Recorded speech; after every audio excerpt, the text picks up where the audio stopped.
थोड़ा हमसे भी प्यार कर लो। दिल ने ये कहा है दिल। अच्छा था प्यार करना छोड़ देंगे, फिर कॉलेज में एक नई आ गई है।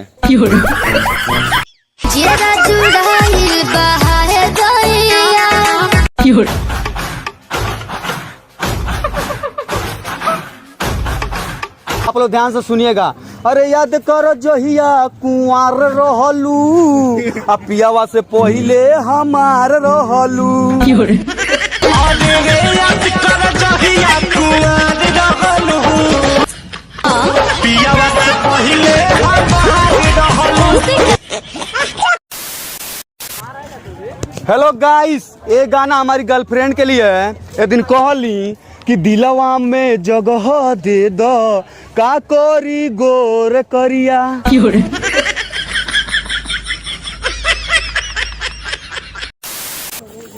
दोस्तों, मुझे महंगाई से नहीं डर लगता है, मुझे अपनी लुगाई से डर लगता है। बड़ी मारती है रे दादा।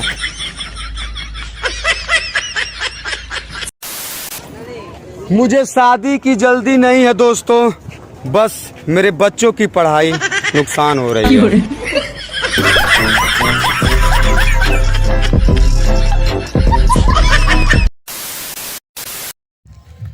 दोस्तों, काश मुझे भी कोई लड़की कहती, अरे अंगने में बाबा बाजार गई माँ, अकेली हूँ घरवा तू आज बालमा।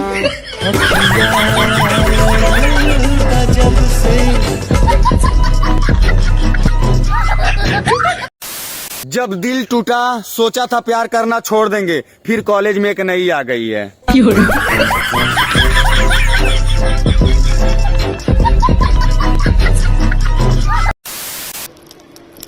अरे भैया 10 रुपया दे दो, बड़ी गरीब बनी भैया 10 रुपया।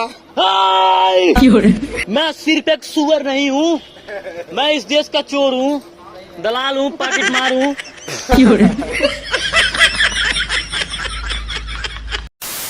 दोस्तों, आप लोग को एक गाना सुना रहे हैं, सुनिए ध्यान से। और इस दिल में क्या रखा है, तेरा ही कचरा भरा रखा है।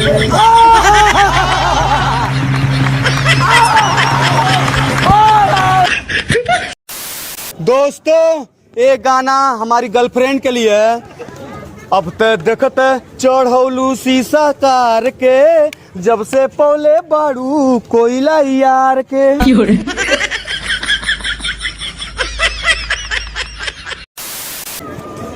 दोस्तों, एक गाना इनके लिए है। एहसास नहीं तुझको मैं प्यार करूं कितना, कर दूंगी तुझे पागल, चाहूंगी